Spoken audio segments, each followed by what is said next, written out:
नमो वीतरागाय, नमो वितरागाय, नमो अरिहंताणम, नमो अरिहंताणम, नमो सिद्धाणम, नमो सिद्धाणम, नमो आयरियाणम, नमो आयरियाणम, नमो वजायाणम, नमो उवजायाणम, नमो लोये सव्वसापुणम, नमो लोए सव्व साहुणम, ऐसो पंच नमोकारो, ऐसो पंच नमोकारो, सव्वपावपणासनो, सव्व पाव पणासनो, मंगलाणं च सव्वेसिं, मंगलाणं च सव्वेसिं, पद्मं भवै मंगलम्। पद्मं वै मंगलम्। ओम नमो भगवते वासुदेवाय, ओम नमो भगवते वासुदेवाय, ओम नमः शिवाय। ओम नमः शिवाय। जय सच्चिदानंद। जय सच्चिदानंद।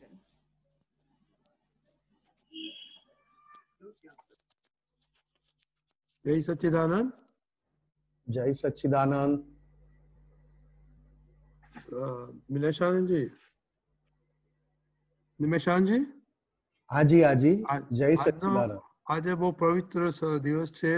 બે દિવસ, આજે પર્યુષણનો છેલ્લો દિવસ છે અને ગુરુ આપણે ગણેશ ચતુર્થી છે. जी તો जी जी। એના વિશે થોડું બોલો. આજનું हाँ जी, हाँ जी। પર્યુષણ રેપ અપ અને ગણેશ ચતુર્થી અને પછી આપણે ક્વેશ્ચન લઈશું.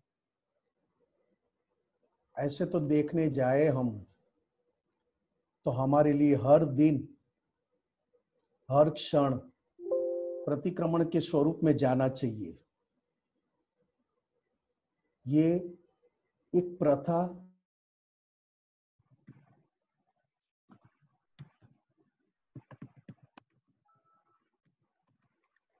डिस्कनेक्टेड। भगवान महावीर स्वामी अंतिम तीर्थंकर 24वें तीर्थंकर, उन्होंने कहा था कि अगर आपने समकित प्राप्त किया है और समकित दृष्टि के साथ जी रहे हो तो आप भगवान की दीक्षा ले चुके हो। भगवान की दीक्षा लेना मतलब अज्ञान को अज्ञान रखना और ज्ञान को ज्ञान में रखना, यही भगवान की वितरागी दीक्षा थी। और वही वितरागी दीक्षा हमने पाई इस काल में दादा भगवान की कृपा से। तब जाके भगवान ने कहा था, अगर आपको मोक्ष की ओर आगे बढ़ना है तो हर दिन, हर पल, हर क्षण खुद को देखते हुए, प्रतिक्रमण करते हुए केवल ज्ञान 100% आप प्राप्त कर सकते हो। काल, बहुत काल का भी प्रभाव, पंचमारा का प्रभाव, भगवान की सारी बानी इस काल में उल्टा पड़ गई, क्योंकि कारण इस पंचमारे में हमारा मन, हमारी वाणी और हमारी काया तीनों एक राग से नहीं है। प्रतिक्रमण करते भी है, प्रतिक्रमण होता भी है, निश्चय भी है, फिर भी तीनों एक राग न होने के कारण प्रतिक्रमण में हम पूरी समझ के साथ कर नहीं पाते।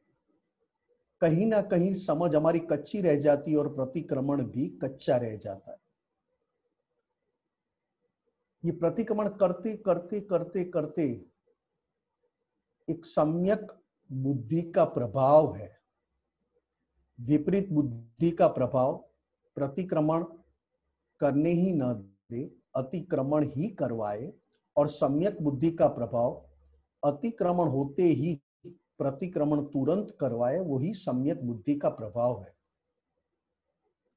ऐसे जैन क्रमिक मार्ग में, जैन में चौथे आर्य तक, मतलब चौथे गुण स्थानक तक, और चौथे आर्य में चौथे गुण स्थानक तक मिथ्यात्व कहा जाता था, और चौथे गुण स्थानक से सम्यक्त्व मतलब सम्यक दर्शन की शुरुआत होती है। ऐसा चौथे आर्य में क्रमिक मार्ग से ये स्पष्ट किया है। तब तक चौथा गुण स्थानक में न आए तब तक आप मिथ्यात्व में हो, और जैसे ही चौथा गुण स्थानक से पांचवें में आने की शुरुआत हो जाए, पांचवें गुण स्थानक में सम्यक दर्शन की शुरुआत हो गई। और सम्यक दर्शन हमेशा अपनी गलतियों को दिखा दिखा कर, अपनी ही गलतियों का प्रतिक्रमण करवा करवा कर अपने आप को भीतर बैठे शुद्धात्मा की तरह, बाहर का भाग मतलब अपने आप को शुद्धात्मा की तरह शुद्ध बनाने में ये सम्यक दर्शन बहुत ही अच्छी तरह पुरुषार्थी बनता है।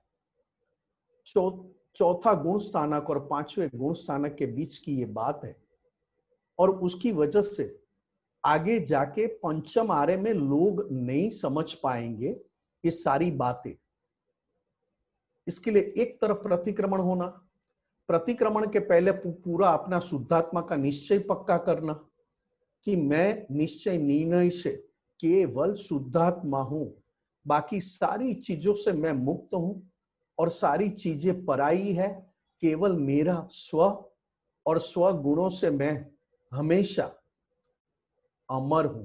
ऐसा हमारे अंदर निश्चय पक्का करवा करवा करवा के तब जाके अपने को अपनी खुद की गलतियां दिखाई देती है, और अपनी खुद की गलतियां देख देख कर प्रतिक्रमण की शुरुआत होने पर प्रतिक्रमण यहां तक पहुंच जाता है, इतनी हद तक पहुंच जाता है कि हर पल हर क्षण अपनी खुद की गलतियां दिखाई देती है।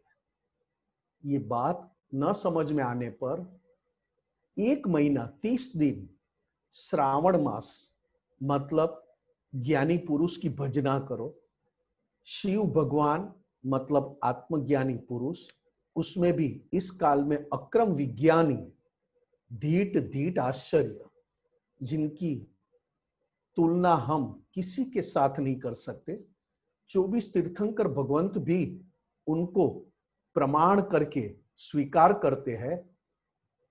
ऐसे दादा भगवान मतलब श्रावण मास 30 दिन दादा भगवान की भजना करो, इतनी लगन से, इतनी हमारी खुद की नीयत से ऐसी हम भजना करें कि हमारे भीतर ये शुद्धात्मा जो प्राप्त हुआ है उसका अनुभव होने लगे।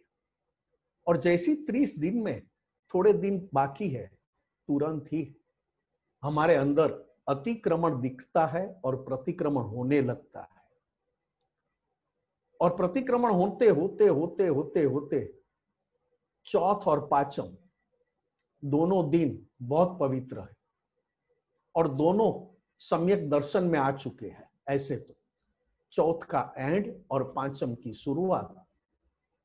तो इतनी 30 दिन मैंने ज्ञानी पुरुष की ऐसी आराधना की, ऐसी मैं कीर्तन किया, इतनी मैंने ज्ञानी पुरुष को मेरे तन मन धन से मैंने पूरा उनका विनय करने से मेरे खुद की गलतियां मुझे दिखाई दी। और देखते देखते फिर एक दिन ऐसा आया कि मैं खुद की गलती देखनी नहीं पड़े, दिखाई दे। उसको कहा सम्यक बुद्धि, और उसको कहा चौथ और पांचम, और उसको ही पंचम आर्य में कहा गणेश चतुर्थी। ये गणेश चतुर्थी गणपति मतलब सम्यक बुद्धि का रूपक है, प्रतीक है। गणधर भगवंतों के साथ इसकी तुलना की है। तीर्थंकर परमात्मा महावीर भगवान अंतिम तीर्थंकर 24वें तीर्थंकर, उनके गणधर भगवंत कैसे थे? एक लफ्ज, एक स्टेप या एक भी क्रिया भगवान के कहे अनुसार ही होता था। जिस तरह परमात्मा महावीर स्वामी ने कहा, वैसे ही गणधर भगवंतों ने अंदर पाचन किया, हजम किया, और उसी तरह गणधर भगवान ने वही लफ्ज, वही शब्द बाहर निकाले और वही अनुरूप क्रिया करते थे। इसके लिए गणधर, बुद्धि का अधिष्ठायक देव, मतलब बुद्धि की टॉप की बात, मतलब सम्यक बुद्धि की टॉप की बात, और टॉप तक तीर्थंकर परमात्मा की, महावीर स्वामी की तीर्थंकर परमात्मा की बात, ज्ञान को सम्यक बुद्धि इस तरह स्वीकारे, अति सरल, अति लघु, और किसी भी प्रकार खुद की स्पेशलिटी खड़े न होने दे, ऐसे भगवान की ज्ञान की बात अपने भीतर में लेते जाए, ना स्पेशलिटी अपनी खड़ी करे, ना अपनी कोई सोच समझ भी अंदर मिलावट करे, और तीसरी बात, अति लघु और अति सरल हो के भगवान की बात अंतिम सांस तक ऐसे कहे कि ये तो भगवान की वाणी है, मैं भी समझ रहा हूं और आपको भी वही समझा रहा हूं, मैंने पूर्ण रूप से मैं समझ नहीं पाया हूं, इसके लिए आपको भी मैं पूर्ण रूप से कह नहीं पाऊंगा। ये गणधर भगवंतों की सरलता, लघुता, किसी भी प्रकार खुद की स्पेशलिटी कहीं पे भी खड़ी हो जाए, तुरंत नीचे झुककर प्रतिक्रमण करके, और उसी को गणेश चतुर्थी कहा, गणपति चौथ, करते करते करते करते करते प्रतिक्रमण करते जाए, दृष्टि अपनी साथ साथ दृष्टि की भी क्रिया चलती रहे, एक तरफ दृष्टि की क्रिया चले और साथ साथ प्रतिक्रमण की क्रिया भी चले, क्योंकि सम्यक दर्शन प्राप्त किए हुए ये सारे महात्मा है, चाहे वो भगवान महावीर स्वामी से हो, चाहे तीर्थंकर भगवान से हो, चाहे किसी भी ज्ञानी पुरुष या दादा भगवान, करते करते एक तरफ दृष्टि को कहीं पे भी वो अटकने नहीं देते थे, दृष्टि को हमेशा आगे ही आगे बढ़ने ही देते थे, कहीं पे भी दृष्टि रुकती नहीं थी, अटकती नहीं थी, और साथ साथ प्रतिक्रमण भी रुकता नहीं था, अटकता नहीं था। करते करते करते 14 आ गया। 14 में मतलब 14वां गुण स्थानक। ऐसे तो 12वें गुण स्थानक से ही बुद्धि का प्रभाव, बुद्धि की जरूरत कम होती जाती है, और आत्मा का प्रकाश और आत्मा की प्रकाश से ही वो 12वें गुण स्थानक से 13वें गुण स्थानक, और 13वें गुण स्थानक से 14वें गुण स्थानक।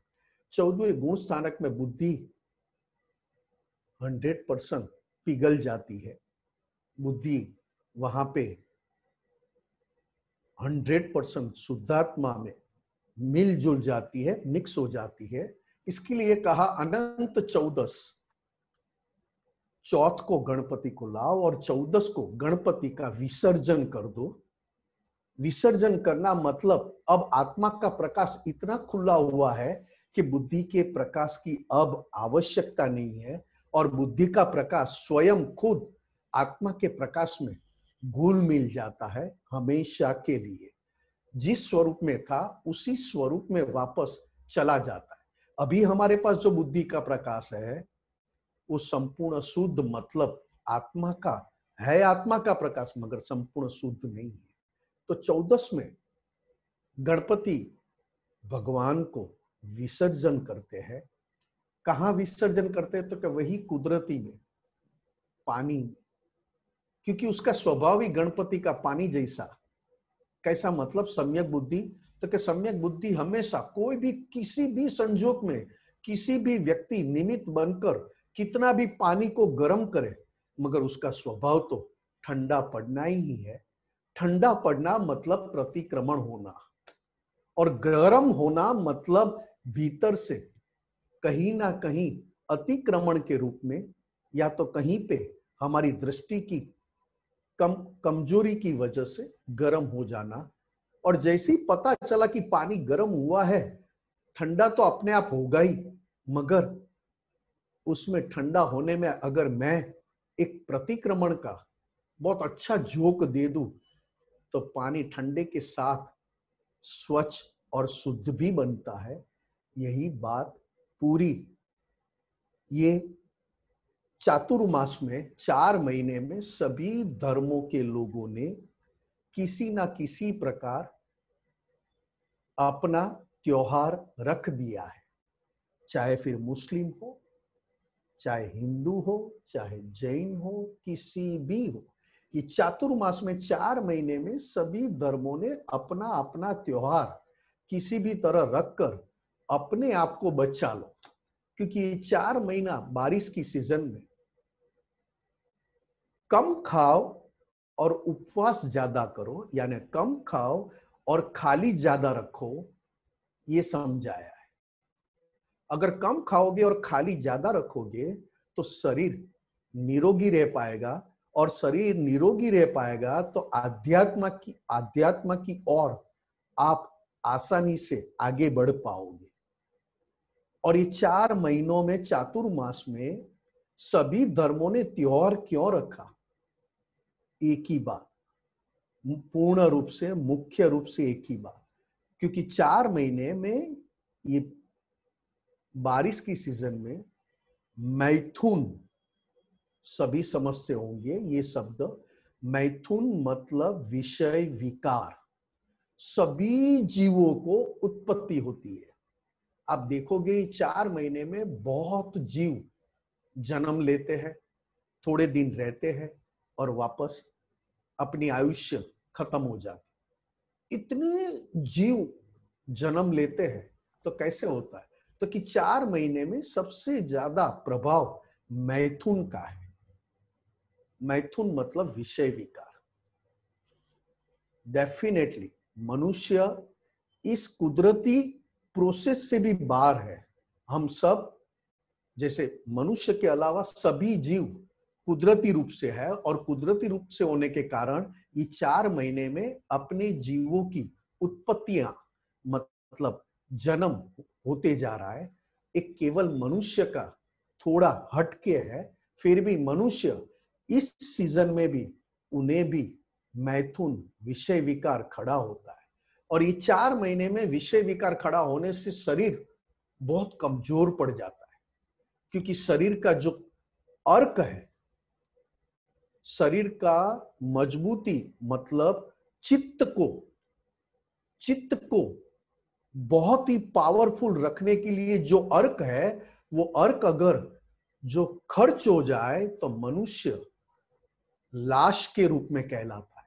इसके लिए 4 महीनों में, चारों महीनों में अलग अलग अलग शारीरिक, मानसिक और ये दोनों को निकाल के आध्यात्म में चित्त की पावर के साथ, चित्त का अति सुपर ज्ञान दर्शन वाला पावर के साथ आगे बढ़ सके, इसके लिए ये पूरा त्योहार पंचमारे में किसी ना किसी बहाने रखा है। जय सच्चिदानंद। जय सच्चिदानंद, बहुत बढ़िया। अभी क्वेश्चन लेगा जयश्री बहन।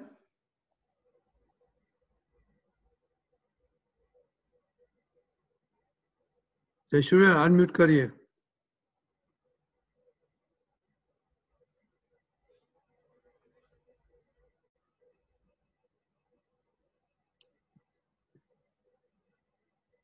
जय सच्चिदानंद।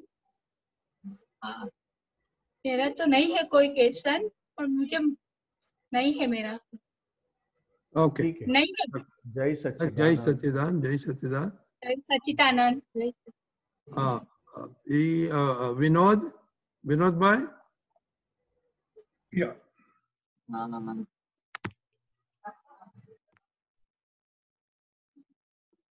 हाँ जी, बोलिए। जय सच्चिदानंद। निवासानंद जी, मुझे थोड़ा ये कर्म के बारे में समझना था। तो एक बताया कि भी जो है पहले जो भाव कर्म हुए उनके कारण एक स्टॉक के रूप में द्रव्य कर्म मिला, जो कि घाती और अघाती दो बताए। और तो एक तो जो घाती है, घाती कर्म है 4, एक तो इनके अंदर क्या डिफरेंस है, क्योंकि जैसे हफ्तवानी पढ़ते हैं तो उसके अंदर सबके अंदर आ जाता है, वही बात आ जाती है कि जो है मैं विनोद हूँ, यही ज्ञानावरणीय भी हो गया और दर्शनावरणीय में भी वही आता है